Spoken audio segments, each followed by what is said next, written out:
안녕하세요. 삼성선물에서 경제 분석하고 있는 최서영 연구원입니다. 드디어 미국 의회 부양책 협상 타결이 임박했다는 소식이 들려오고 있습니다. 제가 영상을 찍고 있는 시점에는 아직 통과는 안 됐는데요. 별다른 변수가 없을 것으로 보도는 되고 있습니다. 그리고 지난주에 2020년의 마지막 FOMC 회의가 있었습니다. 그래서 회의 리뷰 간단하게 말씀드리면서 연준의 정책 목표에 대해서 다시 한번 짚어보는 시간을 가져보겠습니다. 미국 의회 부양책 협상 타결이 임박했습니다. 양당은 기존에 이견을 보이던 주정부 지방정부 지원 그리고 기업들의 코로나 면책 조항을 배제를 하고 서로 합의가 된 사안들로 9천억 달러 부양 패키지를 구성을 했습니다. 그래서 주요 내용을 보면은 인당 600달러의 지원금 지급, 그리고 실업수당 주당 300달러, 그리고 중소기업 급여보호 프로그램 PPP, 그리고 백신 배포 자금 지원 등이 포함되어 있습니다. 사실 지난주 후반쯤에 협상 막판에 가서 이 공화당 의원이 그 연준의 긴급대출 프로그램이 연말에 종료가 된 이후에 다시 부활을 시키지 못하도록 못을 박는 조건을 새롭게 내걸었고, 또 민주당이 즉각 반발을 하면서 다시 거리가 좀 멀어지는 듯 했었는데요. 근데 공화당 의원이 한 발 물러나고 민주당도 일부 요구를 받아들이면서 합의점을 찾았습니다.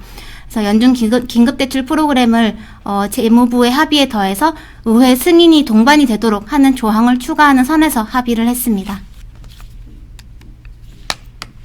그리고 지난주 중국이 16일에서 18일 경제공작회의를 비공개로 가지고 주요 내용을 발표를 했습니다. 일단 핵심은 수요 개혁, 그리고 기술 혁신, 또 통제 가능한 공급망 구축으로 요약이 되는데요. 미국 같은 이 외부에 대한 의존도를 줄이기 위해서 자체적인 공급망을 설립하고 또 기술력을 키우는 동시에 내수의 소비 기반을 키우기 위한 소득 분배 구조 개선, 이 중산층 확대 정책들이 언급이 되었습니다. 그리고 이 경제 정책에 대해서는 연속성과 안정성 그리고 지속성을 강조하면서 정책을 지나치게 빨리 거두기보다는 이 적극적인 재정 정책과 온건한 금융 정책 지속을 시사했는데요. 사실 최근 시장에서 중국이 정책의 정상화를 자칫 너무 빠르게 진행하지 않을까 우려를 하는 시각이 있었는데 예상보다 강한 정책 의지를 여전히 보여준 것으로 풀이가 되고 있습니다. 그리고 일단 아마 중국은 미국의 금리가 낮은 수준에 고정되어 있을 수밖에 없는 시기를, 이 구조개혁의 시기를 최대한 활용을 하려고 할 가능성이 높다라고 생각이 되는데요. 일단 중국은 현재 가장 중요한 목표인 이 생산성을 키우기 위해서 기업 부채 문제를 해결해야만 합니다. 근데 사실 예전처럼 미국 금리가 높아지고 있을 때는 이 부채 문제를 섣불리 다루기가 어려웠었는데요. 근데 지금은 상황이 좀 달라졌죠. 미국의 제로금리가 향후 몇 년 동안 지속이 될 가능성이 높은 이 지금 같은 시기에는 부채 조정의 자체적인 속도 조절이 훨씬 더 용이합니다. 그래서 면밀하게 타겟팅된 재정 정책을 주요 정책 수단으로 활용하면서 이 소비 기반과 이 자체적인 기술력을 키워가되 이 과도하지 않은 통화 정책 기조를 유지하면서 이 기업 부채의 디레버리징 과정을 밟아갈 것으로 예상이 됩니다. 그래서 중국 금리의 완만한 상승세 지속과 위안화의 완만한 절상 기조 지속 가능성이 높아 보입니다. 또 지난주에 2020년의 마지막 FOMC 회의가 막을 내렸습니다. 일단 지난주 회의 핵심은 자산 매입 지속 기간에 대한 새로운 가이던스 발표였는데요.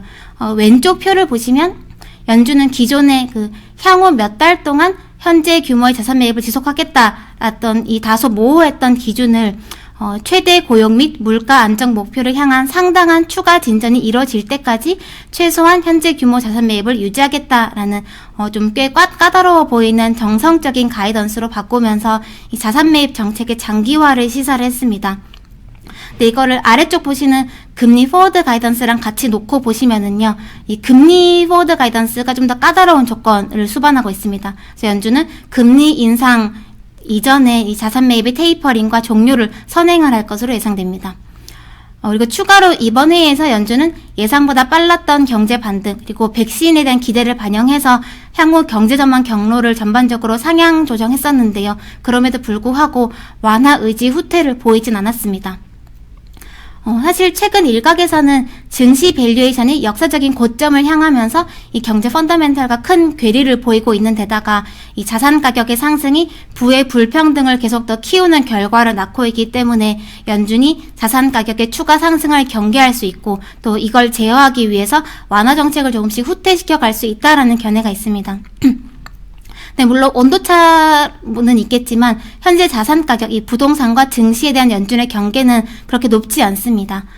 증시 자체 밸류에이션만 보면은 비싼 건 맞지만 이 금리, 다른 말로 채권의 가격을 감안하면 그렇게 비싸지 않다라는 건데요. 이런 견해는 지난 11월에 발표됐던 연준의 금융안정보고서에서도 확인됐고 이번 12월 파월 의장 기자회견에서도 언급되었습니다.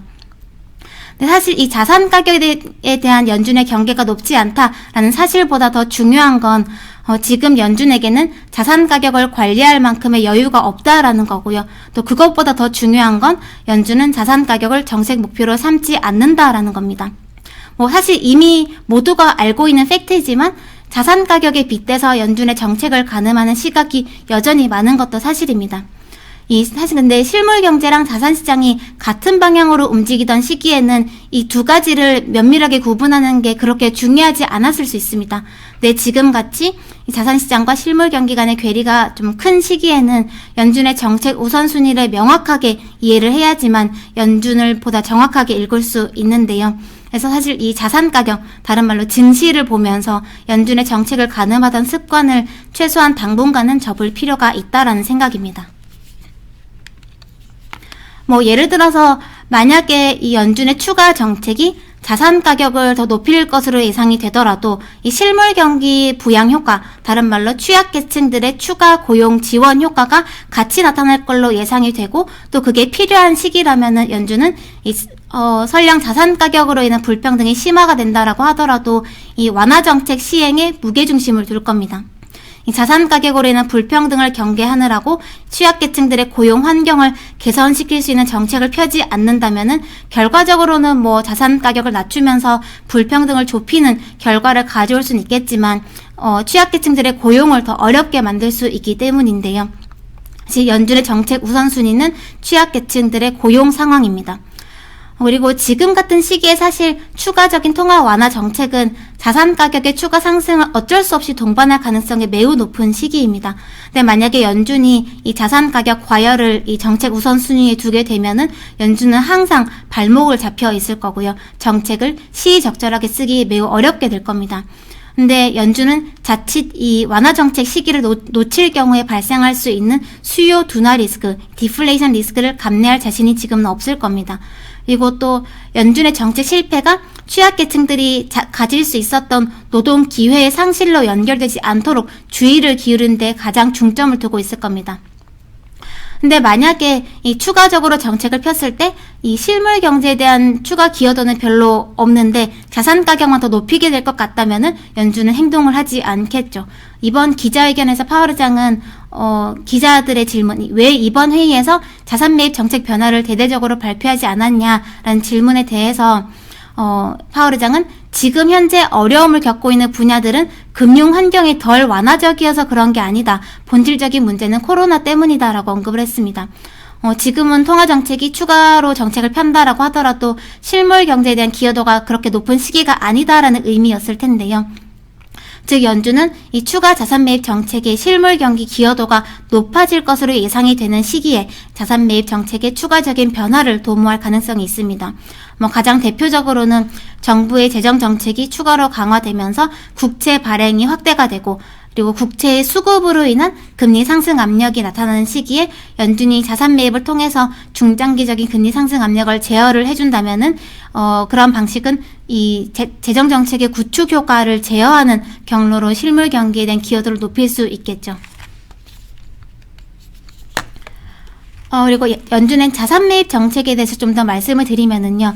이 왼쪽에 표 보시면 사실 이 연준 자산 매입 정책은 첫 번째 매입 규모, 두 번째 매입 만기, 그리고 세 번째 매입 기간, 세 가지 요인의 조합으로 구성이 됩니다. 근데 아마 앞으로 이 자산 매입 정책 강화는 사실 우리에게 가장 익숙한 규모 확대보다는 매입 만기 장기화라거나 매입 기간 연장 이 두 가지가 활용이 될 것으로 보입니다.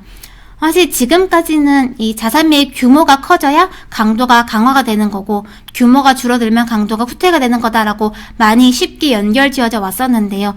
근데 규모는 자산 매입 정책의 강도를 구성하는 세 가지 요소 중에 하나일 뿐입니다. 근데 그 이외의 요인들, 이 자산 매입의 지속 기간이라거나 만기의 변화 여부를 같이 지켜보면서 연준의 정책 스탠스를 가늠할 필요가 있습니다. 그리고 마지막으로 오른쪽 이 글 적은 거 보시면은요, 지금 연준은 향후 정책 스탠스에 대해서 이 정량적이라거나 구체적인 이 수치적인 기준을 제공해주기보다는 굉장히 정성적이고 주관적인 재량적인 기준을 주로 내세우고 있습니다. 그래서 정책 경로를 미리 정하기보다는 좀 그때그때 상황을 보면서 적절하게 판단해서 시행하겠다라는 의미인데요. 사실 이거는 다르게 보면 그만큼 우리들 시장 참가자들 입장에서 앞으로 연준을 좀 예상하기가 더 어려워졌음을 의미를 하기도 합니다. 그래서 아마 앞으로 이 연준 정책에 대한 전망은 좀 시시때때로 엇갈려 갈 것 같은데요. 근데 이런 시기에 좀 무게중심을 잘 잡기 위해서는 연준의 시선이 정말 어디를 향해 있는지, 정책의 우선순위가 무엇인지, 그리고 과거와 달라진 이번 정책 목표, 정책 전략의 진짜 의미는 무엇인지를 최대한 정확하게 이해하기 위한 노력을 집중을 해야 합니다.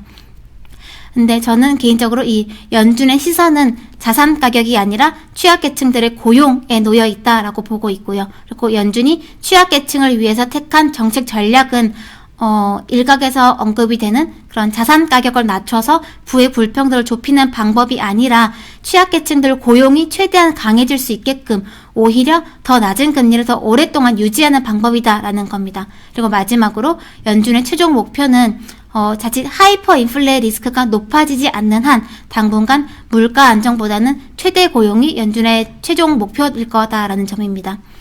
사실 물론 이런 방식이 정말 이 취약계층들에게 정말로 좋은 방식인가, 이 중앙은행이 자산 가격을 후순위로 두는 게, 이 자산 가격 버블을 용인하는 게 정말 옳은 방법인가에 대해서 여러 논쟁이 있는 게 사실입니다. 근데 사실 일단 우리에게 중요한 사실은 현재 연준이 이 방식을 택했다라는 겁니다. 그래서 저는 2021년 내년도 금융시장의 주요 변수는 연준보다는 정부일 거라 보고요. 금리보다는 성장일 것으로 봅니다. 이제 연말이 얼마 남지 않았는데요. 이 완화적인 기조가 재확인된 연준 통화 정책에 더해서 이 진통 끝에 통과된 미국 재정 부양책이 이 바이든 행정부 임기 시작 이전에 부양책 공백기 리스크를 제거해주면서 좀 위험 자산 랠리에 힘을 추가로 실어줄 가능성이 높은 연말입니다. 그리고 이 부양책이 일단 통과가 된 만큼 사실 경제 지표가 예상을 좀 하회한다거나 코로나 상황이 좀 더 심화가 되더라도 당분간은 시장이 크게 경계하지 않을 가능성이 있고요. 그리고 또 아마 이제 앞으로 시장의 시선은 점차 1월 5일에 예정이 된 조지아주 상원 결선 투표, 이 상원 다수당 지위를 결정할 결선 투표를 향할 겁니다. 근데 공화당이 상원 다수당 지위를 유지할 가능성이 여전히 높은 게 사실인데요. 근데 만약에 만에 하나 블루웨이브가 현실화될 경우에 시장 색깔이 크게 바뀔 수 있기 때문에 이 이벤트에 대한 시장 전망을 따라갈 필요가 있어 보입니다. 이번 한 주도 시장 대응 잘 하시길 바라겠고요. 남은 연말 좀 안전하게 건강하게 보내시길 바라겠습니다. 감사합니다.